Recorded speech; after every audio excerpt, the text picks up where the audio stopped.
Okay, let's go for the pen sketch now.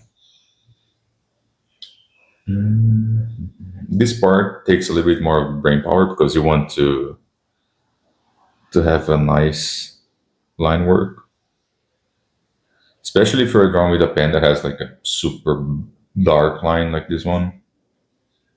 You want to go slowly. You don't want to mess it up. So I will take my time and I will try to not think too hard.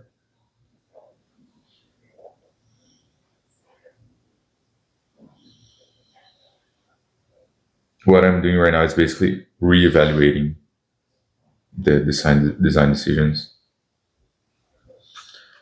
and basically thinking if they are worthwhile to stick to or if there's anything that I want to change.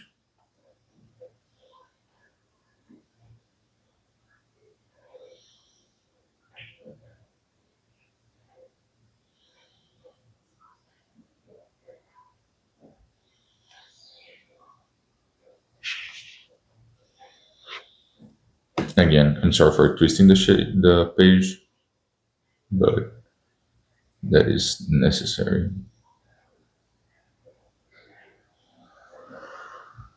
if we want to create like smoother lines. Now this is the transition between the shapes here. So what I want to do is I want to lightly sketch the cross-section lines. That's more of a preference thing. Some people like cleaner sketches. I tend to like when I can see some of the thought process behind the drawing while looking at the sketch. Some of the cross sections, some of the panel lines, and some people like the idea of a super clean sketch that you can't even understand how the person did it. It just looks like magic. That's definitely not how I can sketch. My sketches, they are very much right on the nose. You can see how I did them and what I was thinking and all of the mistakes that were there. Now you can see as well, if I draw a faster line, it would be almost wispy, like super thin, not a lot of ink will come out. That's you can consider it a feature or a defect of the pen that you're using. But no matter what, you can use that to your advantage. And just this is the part where you kind of understand the tool that you're using, and there's not like a good or a bad pen. There's the pen that you are comfortable using and you understand like what how it will behave based on the paper that you're using and the movements that you make. So when people ask about favorite pens, I think that is just a matter of picking the one that you feel comfortable with. I and I'm pretty sure almost every artist did this already. You go through the journey of buying like a bunch of tools that your favorite artists are using, and then they don't quite work well for you. So you have to go to the journey of acquiring your own and figuring out on yourself what works for your style and what works for your basically preferred workflow.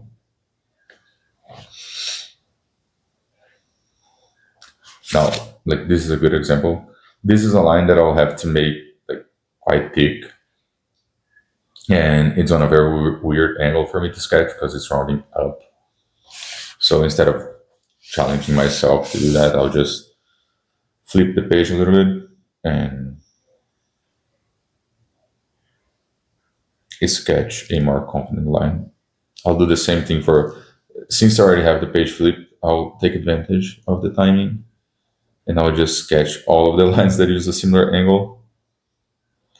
Now, not all of them need to be quite as thick and as confident as that one, but they will all benefit from having a smooth line work.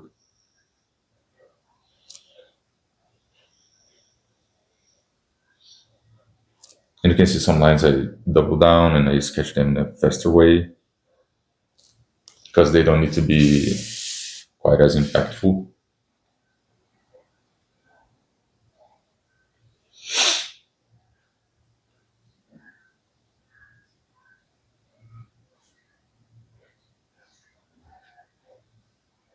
So yeah, I actually think that the marker that we did helped out a ton because I'm not changing the design at all at this stage.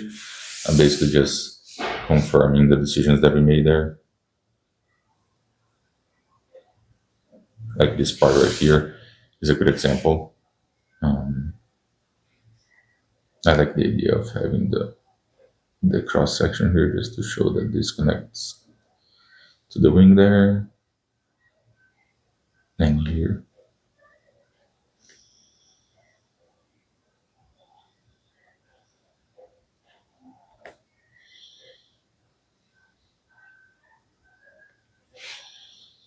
Now this is another area where I think the sketchbook size kind of limited us because it would be good to have a maybe even higher vertical stabilizer. If I throw this to Photoshop to render it, maybe I'll experiment with a taller one that gets a little bit thinner at the top. Yeah, you guys can let me know if you would like a video on how to render one of these because I feel like people could benefit from watching those as well. I know that nowadays with 3D and everything, the art of painting and rendering, especially for hardware, is getting lost because it's so much easier and faster to do it in 3D. But I also think it's a valuable one to know. And yeah, I've met a lot of people that could benefit from learning those, even like professionals, because you can't be too dependent on one particular tool.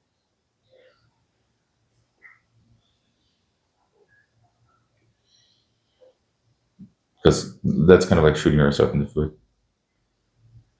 What you want is to be a versatile artist that can basically tackle any challenge and any software or tool set that your client or your company wants to use.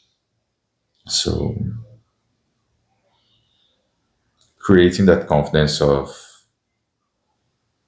being having strong fundamentals will help out with that.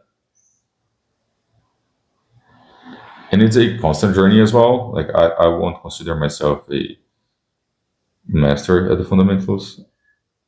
I think that it's a lifelong journey of sharpening that tool, the knife.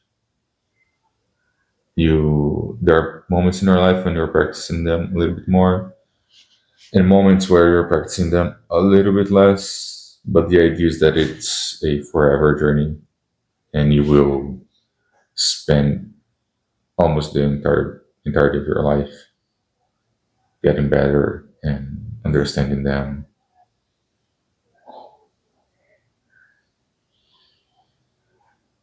Now you'll see that for the details here, the lines they don't necessarily need to be super precise, especially because you will benefit from having some happy accidented details there. Let me just add like a pseudo headlight here. I want to add headlights on the side of the cockpit here, like on the bottom of the cockpit, and also maybe even one around here.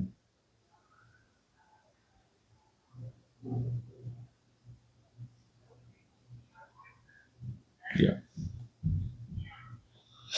let me sketch the edge of our spaceship already.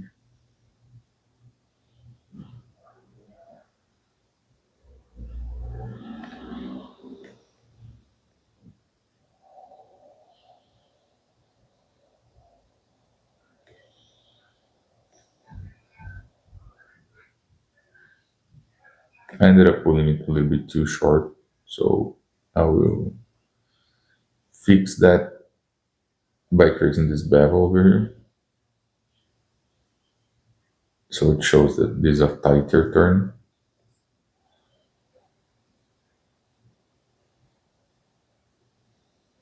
Okay. And then we have that air intake that we talked about. And because the engine it's on a higher level compared to the air intake, I want to make this pull things upwards. So I want to make the actual hole there towards the upside and create some extra detail there.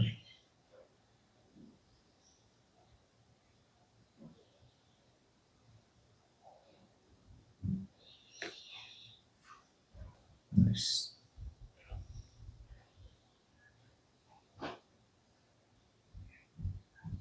Again, another one of those things at the bottom that don't make a lot of mechanical sense. Just at some point, some details are literally just for you to continue the entertainment side of the design, which meaning that they don't serve a functional purpose to the ship itself other than making it look cool.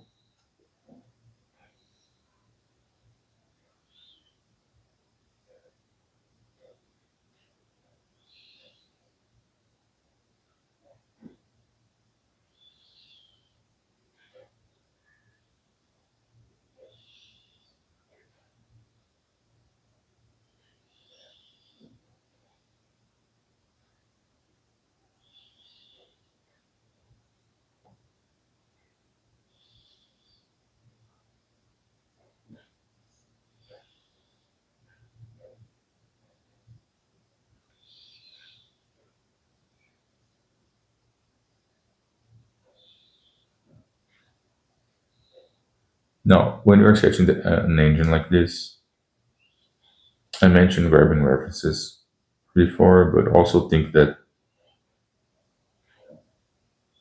in a design like this, because it's just a sketch, if you want to take this further, you'll need to look at more references and do like a deeper dive into your research. So a lot of this is just a streamline of details that come from um, different memories and places in my head that don't necessarily need to make a whole lot of sense. What they need to have is like enough areas of rest and noise so that it kind of feels like a mechanical part. A, a huge portion of hardware design will be that instinctual feeling that you get when you look at it, that it looks complex and functional, and when you're looking at it because you don't quite understand what you're seeing, like you are not making up the details or anything, you're just looking at the level of complexity, and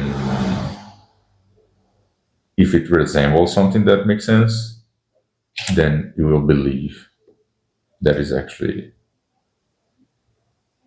somewhat real.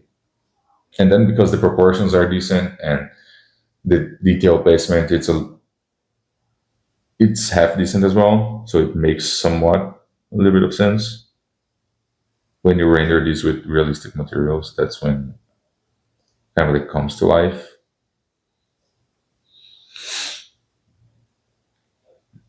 That's why we don't need it to make like a huge ton of sense. It's just I don't want to say bullshitting around, but it's almost like that.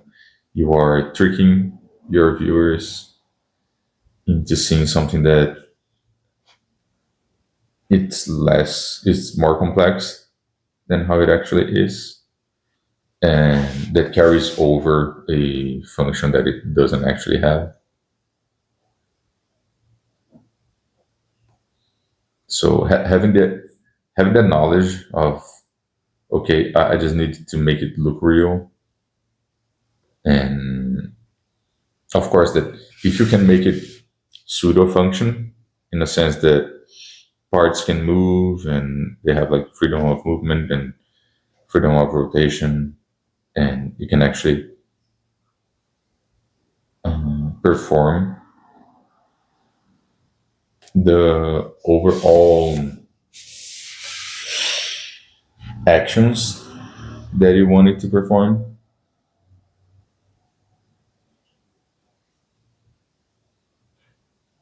it will help out quite a bit.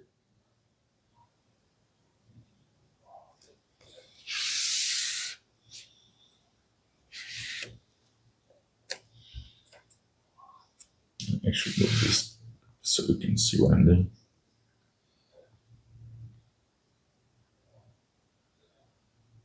But a lot of the times, what we actually perceive is not what's there. You know, if you look at the Transformers movies, like the transitions between car like and robot, they are not super faithful. So there are parts that come out of nowhere. There are parts that are engulfed into a mess of noise. And as long as the main parts that are actually recognizable, like the wheels and the windshield and all of that, some sort of engine part floating around, like the engine block that is quite recognizable, the exhaust pipes, and that sort of thing. As long as that's in there, it will feel like a car that turned into a robot. And all of the rest can be just a bunch of metallic shapes floating and twisting, and that's not to discredit the people that did it. It's just that they know exactly how to make it look like what they want it to look like, and they know where to put those details and where to um, bring those shapes. Now, this is a detail that I'm doing here that wasn't on the initial marker, but I thought it would be cool to add a rounded shape on the tip of the wing as well, just to bring it back to the motifs that I have in the ship. And maybe it will be cool to add something here too. So I'll extend the body, then I'll round this thing there, and maybe something here as well. Maybe this has a rounded shape too.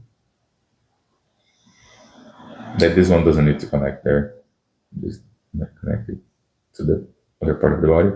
And to differentiate both of them, I'll just make this line a lot thicker.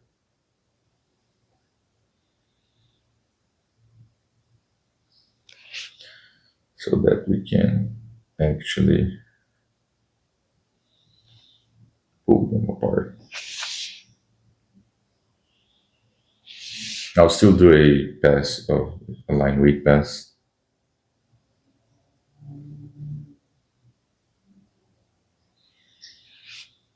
The bad thing about doing it right now is that sometimes, even with a pen that resists the marker, it will bleed through if I don't wait long enough to do that. So to do the marker after that line. Now for the wing on the other side, I don't need it to be super detailed. I just need it to have like somewhat the same kind of shapes. So I'll just sketch real quick. And this is where I take full advantage of those like wispy fast lines. Because yeah, like this is good enough for that. And then I can come in here and again add the line weight to the edge of the cockpit, and then add the line weight to the body of the spaceship here.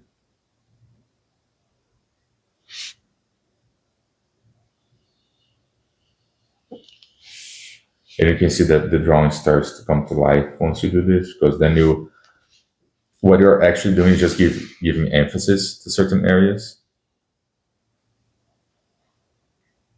So it's almost as if you're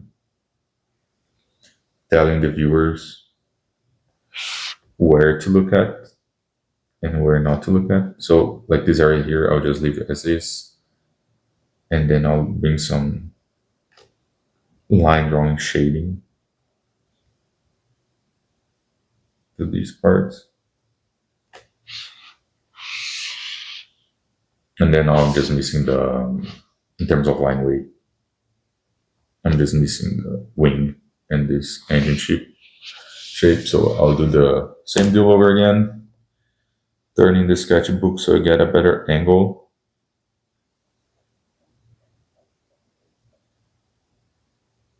And for the line weight pass, you will notice that I do it in a different motion. I kind of build up that line. So instead of trying to do it in a one smooth movement, I do a couple of passes because the initial line is already there, so it's easier to follow and make it not look super scratchy. If you're trying to like draw the line for the first time, one simple movement creates a smoother line. But if you're trying to just make it a little bit thicker, doing multiple movements, I find it to be just easier to control. And yeah, forgive me as I'm taking pauses to drink my coffee.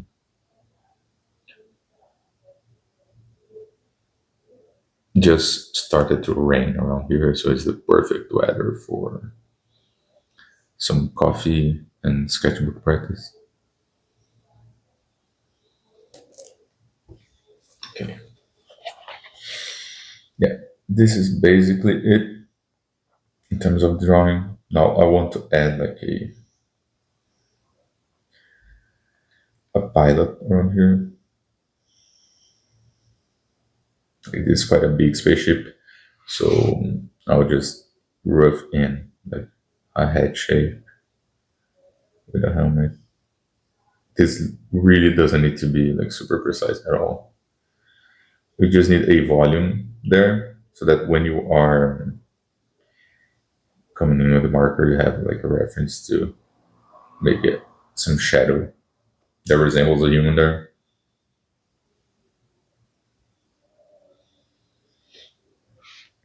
And yeah, I think I'll just add like some vents on here. Now we can have like a lot of fun because I put those shapes there. Maybe the panels will have some of those details too around the engine bay.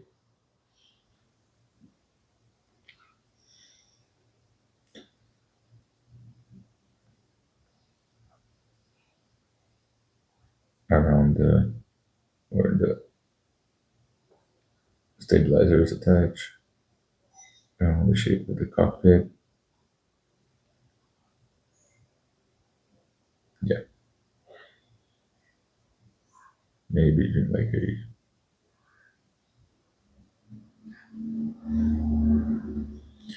little A logo there.